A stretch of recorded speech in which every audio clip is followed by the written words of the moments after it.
Hello, bienvenue dans cette nouvelle émission Mon business à 200%. Aujourd'hui, j'aimerais pouvoir t'illustrer à travers une phrase très importante et deux exercices à quel point ton histoire forge ce que tu es aujourd'hui, à quel point ce que tu as vécu, ta vie, etc. ont façonné tes talents, ton don ultime, et à quel point tout ce que tu as vécu est une ressource juste incommensurable pour ton activité, pour développer ton business. C'est une ressource juste énorme en termes de créativité et de tout un tas d'autres choses pour justement booster ton business, pour réussir à en vivre, etc. Donc aujourd'hui, j'aimerais te partager une réflexion autour de ça. C'est la suite de l'émission que j'ai fait hier, l'émission 495 qui titrait comment je me suis retrouvé à poil devant 30 personnes, mais plus exactement hier dans l'émission 495 on traitait du sujet que ton passé est ta chance, mon passé est ma chance, et je te proposais un exercice tout simple qui consistait à lister sur deux colonnes. La colonne de gauche, tous les événements marquants de ta vie, que ce soit les événements heureux comme tristes, douloureux, etc. Et pour chaque événement marquant que tu as listé dans la colonne de gauche, mettre en face, en regard dans la colonne de droite, en quoi cet élément, qu'est-ce que cet élément t'a apporté de positif dans ta vie, qu'est-ce qu'il a enclenché de positif, quelle leçon, quel apprentissage il t'a amené. Donc aujourd'hui, on va être dans cette logique-là où justement je vais continuer. Hier, on parlait du passé, en quoi le passé était une ressource juste extraordinaire pour ta vie, parce qu'à chaque fois il t'a amené des apprentissages. Et aujourd'hui, on va beaucoup plus se ramener sur la construction du présent et du futur en s'appuyant sur le passé justement. Et je m'appuie sur un super bouquin que je t'invite à explorer, qui s'appelle 12 jours. C'est Eric Béhanzin qui a développé une méthode justement pour développer son activité, etc. Et bon, c'est un gars qui est très intéressant aussi, que je te recommande vraiment d'explorer, même une chaîne YouTube. Et donc, si tu veux, j'ai mélangé un peu ce que moi je fais d'habitude avec mes entrepreneurs que j'accompagne et ce que lui propose pour proposer cette émission, qui est une émission vraiment clé. Souvent, on se demande comment développer son business, comment réussir à gagner de l'argent, comment réussir à développer des talents vraiment spécifiques et uniques, comment être heureux, comment être fier, etc. Bref, ça c'est clairement la mauvaise question à se poser. Ensuite, on se demande comment, par exemple, comment monter son produit et réussir à le développer. Parfois, on se demande comment réussir à être unique pour sortir du lot, comment réussir à être visible. Bref, tu verras qu'avec la phrase que je propose aujourd'hui et les deux exos que je vais te donner dans quelques minutes, on va complètement décaper, envoyer, péter en l'air tous ces trucs qui peuvent tourner la tête. Voilà, ces exercices que je te propose là sont clairement énormes, quoi. C'est vraiment de la bombe. Bienvenue à toi dans cette émission donc numéro 496. Je suis Levesque David, mentor et expert en marketing, le fondateur de l'accélérateur pour entrepreneurs indépendants nommé Business Temple. La mission de Business Temple, c'est d'accompagner à générer un revenu de 5 000 € par mois en l'espace de 1 an grâce à ton talent et au focus. Parce que justement, c'est en étant focus comme un laser, on va exactement dans la situation qui nous intéresse, et le talent nous sert à nourrir ce focus, à aller de l'avant, à mettre en place des actions complètement uniques et spécifiques qui fait que nos clients vont nous reconnaître pour ce talent-là et venir acheter ce talent. Et encore une fois, peu importe ce que tu fais, que tu fasses du jardinage, que tu proposes un service, que tu sois consultant, artiste, blogueur, que tu sois commerçant, que tu fabriques des produits physiques, la logique est toujours la même. Je m'appuie sur mon focus et sur mon talent pour réussir à avancer. Donc bien sûr, je t'invite à découvrir l'accélérateur Business Temple en ligne sur businesstemple.co, et tu peux retrouver l'ensemble du résumé de cette émission sur la page qui résume cette émission, à savoir sur biz200.fr/go/496. Tu as les liens bien sûr en dessous dans la description de cette vidéo. Pareil, si tu es sur iTunes ou sur notre plateforme de podcast, dans la description, tu as les liens utiles pour toi. Voilà, donc vraiment aujourd'hui à l'émission, c'est l'importance de ton histoire, à quel point ça forge justement ton avenir, ton présent aujourd'hui. L'intérêt bien sûr, c'est de développer de la gratitude pour tout ce qui s'est passé dans le passé, même pour les pires événements, même pour vraiment et je pèse mes mots, quel que soit le pire événement que tu as dans ta vie, Il y a toujours de quoi on apprend à en faire un apprentissage. Alors, ça ne veut pas dire que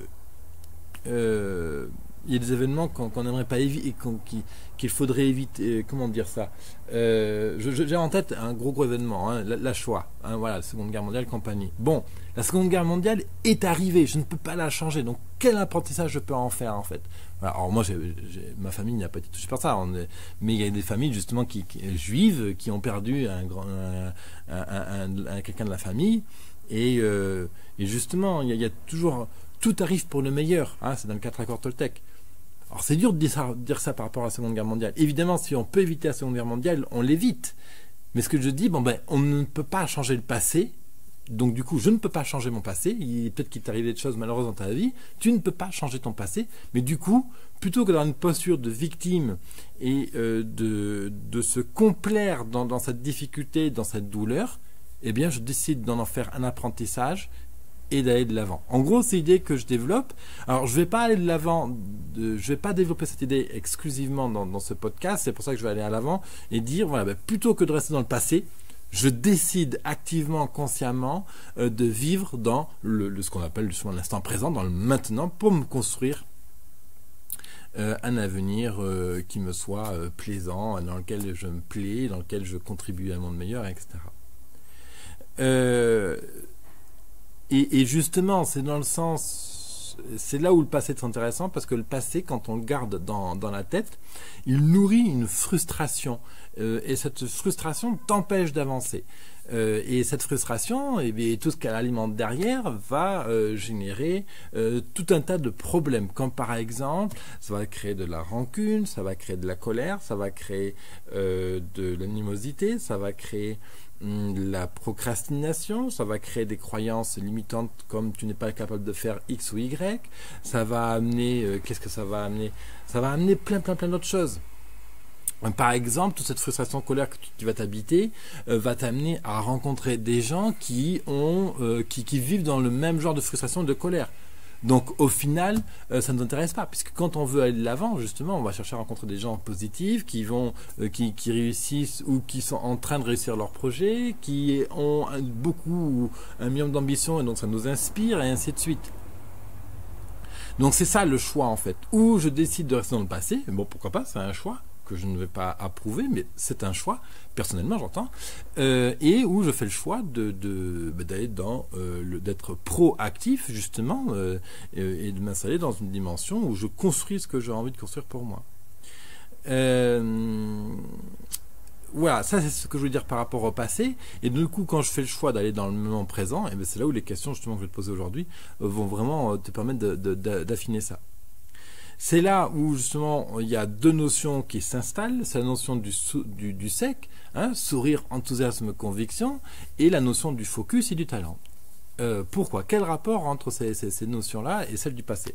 Bon, le sourire, l'enthousiasme, la conviction, c'est les trois clés, les trois leviers dont tu as absolument besoin pour développer ton business. J'en parlais justement il y a quelques jours dans une précédente émission que j'avais intitulée Pourquoi tes clients n'achètent pas ton produit, et j'expliquais justement que le SEC, sourire, enthousiasme, conviction sont les trois seuls ingrédients que tu as juste véritablement besoin pour développer ton business. La com, le marketing, le site web compagnie, c'est juste inutile tant que le SEC n'est pas posé. Le SEC, sourire, voilà, ouais, je suis joyeux, je suis en joie de proposer ce que je propose maintenant. L'enthousiasme, c'est oui, j'ai de l'entrain, effectivement, il y a une énergie qui est là, on donne une pulsion, l'enthousiasme va nourrir un cycle positif, etc. Et la conviction d'aider, de contribuer, que j'apporte de la valeur, que j'ai de la valeur, etc. Et justement, le SEC, sourire, enthousiasme, conviction, s'installe avec des bases extrêmement plus solides, beaucoup plus durables, plus facilement, etc., quand on décide de lâcher le passé pour aller dans le moment présent. Parce que quand je reste dans mon passé, dans mes événements qui tournent en rond, etc., ça m'est difficile d'engager un sourire, parce que j'ai ce moment présent, j'ai ce moment du passé qui m'habite là, pourquoi j'ai dit ça. Imaginons juste un truc tout simple. Tu as fait une conf il y a un mois, ça s'est très mal passé, selon toi, voilà, ça a été erreur sur erreur, et tu as ça qui tourne en boucle. Donc quand tu as ça qui tourne en boucle, tu es dans le passé, ok? Et donc, quand tu as cet événement négatif en tête, il t'est impossible d'engager un sourire, il t'est impossible d'engager de l'enthousiasme par rapport à ce que tu proposes, il t'est impossible d'engager de la conviction par rapport à ton produit. Tu sais que d'ailleurs, que d'un point de vue neuroscientifique, le cerveau ne peut éprouver qu'une seule émotion, à la fois qu'un seul... il ne peut pas être en colère et à la fois heureux. Tu ne peux pas être à la fois en colère et triste.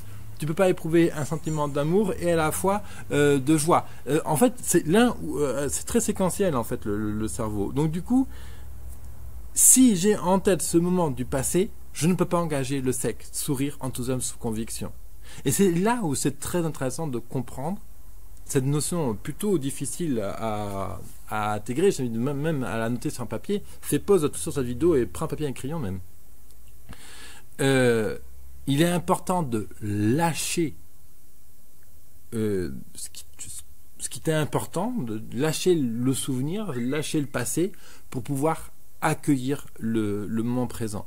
Et je parle même pas du futur encore, juste le moment présent. Alors, je vais pas rentrer dans des dimensions philosophiques, mais si tu es un peu spirituel, je pense que tu vas vite me rejoindre. Il n'y a que le moment présent qui compte. Le passé n'existe plus, le futur n'existe pas encore. Alors, ça sert à rien de dire j'aurais pu faire mieux ce truc-là, oui j'ai fait telle erreur, compagnie. Le passé. Et ça ne sert pas plus non plus à dire que il faut que je fasse bien ça, il faut que j'arrive à faire ci, il faut que j'arrive à dire un tel, il faut que je sois au top devant telle présentation, je dois réussir ça dans 1 an. Non, là, maintenant,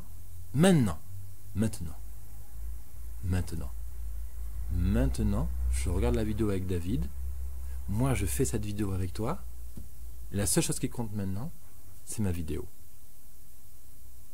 C'est comme quand tu fais la méditation, c'est comme quand tu cuisines. C'est comme quand tu reçois des super amis pour un apéro. Tu sais, quand tu reçois ces amis à l'apéro ou quand tu fais simplement une lecture, il n'y a que cette lecture, il n'y a que ces amis, ou il n'y a que le plat que tu es en train de cuisiner qui existe dans ta tête. Et je pense que c'est un des trucs que j'adore dans la vidéo, c'est quand je fais la vidéo, il n'y a que la vidéo qui existe. Il y a la vidéo qui existe et les bruits des voisins, etc., qui me perturbent. Et donc je fais un maximum pour être focus sur l'objectif et sur le sujet que j'ai préparé ici. Le passé n'existe plus, le futur n'existe pas encore, je me concentre que sur le moment présent. Et justement, je lâche le passé pour pouvoir avoir les mains libres, de manière métaphorique, pour embrasser ce qui se passe là maintenant et réussir à aller de l'avant. Et donc c'est cette notion, ce concept qui est intéressant. Je t'invite même à notifier tout ça, à noter sur un papier le passé, le moment présent, le futur, et au moment présent tu me mets le sec, sourire, enthousiasme, conviction. Ensuite on a le talent, ensuite on a le focus. Le focus, justement, c'est la visualisation. Je visualise que je vais réussir.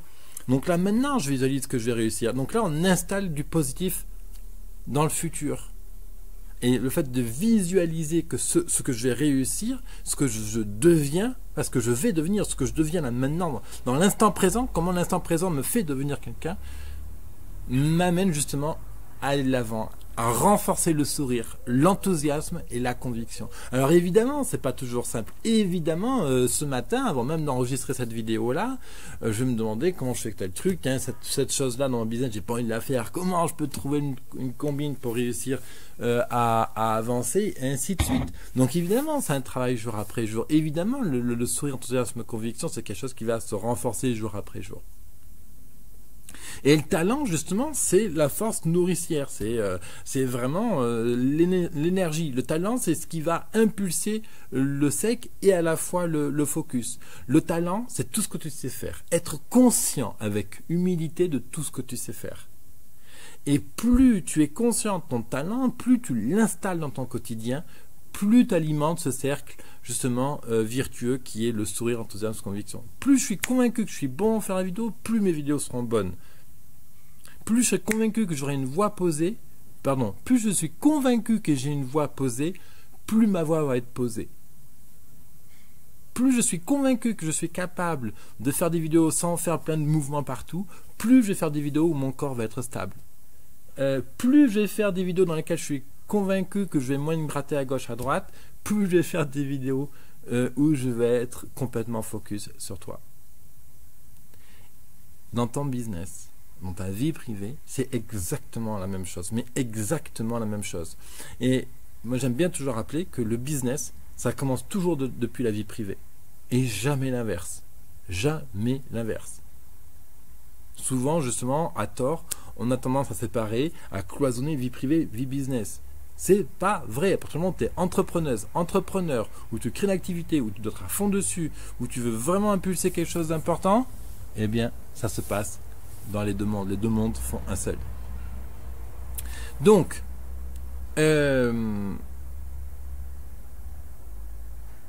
la phrase que je vais te proposer aujourd'hui, c'est que souvent on se pose la question, c'est une question un peu cliché, mais somme toute que je pense qu'on se pose assez souvent, et peut-être tu te la poses en autre forme, on se demande comment devenir riche, heureux et fier. Comment devenir riche, heureux et fier de moi? Ça, c'est la mauvaise question. La bonne question à se poser, c'est pourquoi? Pourquoi je veux devenir riche, heureux et fier de moi? Pourquoi je désire devenir riche, heureux et fier de moi? Donc je t'invite à noter cette question, pourquoi je désire devenir riche, heureux et fier de moi? Note la question et après la vidéo, je t'inviterai à prendre du temps pour y répondre. Et ça, c'est une super phrase justement qui vient de ce bouquin, 12 jours. Dedans, justement, Eric qui nous dit « Ma mission ou ma vocation détermine mon identité ». Et c'est là où avec cette phrase-là, où justement je marie le talent, le focus, le sourire, l'enthousiasme, conviction, le sec, et mon histoire. Parce que quand je goupille tout le monde, eh bien, je peux comprendre qu'est-ce que veut dire ma mission détermine mon identité. Ma vocation détermine mon identité. C'est-à-dire que mon passé construit ce que je suis aujourd'hui, et en fonction de ce que j'apprends de tout ça, et comment je vais extraire ce que j'ai appris de mon passé, en fonction de comment j'arrive à extraire ce que mon passé m'a appris, plus j'arrive à extraire de moi de savoir, plus je peux l'injecter dans mon produit, dans mon entreprise, dans mon quotidien pour être focus, augmenter mon talent, avoir le sourire, l'enthousiasme et la conviction. Parce que plus j'identifie ma vocation, plus j'identifie ma mission, plus je peux identifier mes ultra compétences, mes dons, ma spécialisation, plus je peux identifier les éléments constructeurs de mon histoire personnelle que je peux exploiter dans mon business. Je t'invite même à mettre en commentaire en dessous de cette vidéo, peu importe sur quelle plateforme tu l'écoutes, mais de mettre en commentaire comment ça réagit chez toi, comment tout ce que je te dis là maintenant, ça fait écho, quelle est la pensée que tu as en tête, et j'invite vraiment tout de suite à me la partager en dessous en commentaire, et ça me permettra de nourrir pour des prochaines vidéos justement par rapport à ce thème-là. Donc, les deux questions, les deux petits exos que je te propose de faire maintenant, c'est pour ça que c'est super important d'identifier tes passions, tes ultra compétences et ton histoire personnelle. Donc, pareil, je t'invite à prendre un tableau en 3 colonnes ou 3 feuilles, et dessus je t'invite à me lister toutes tes passions, mais sans retenue, toutes tes passions. Ensuite, toutes tes ultra compétences. Regarde toutes les petites choses que tu sais super bien faire pour lesquelles tes amis te font des compliments, etc. Et la troisième chose, c'est identifier tes histoires personnelles.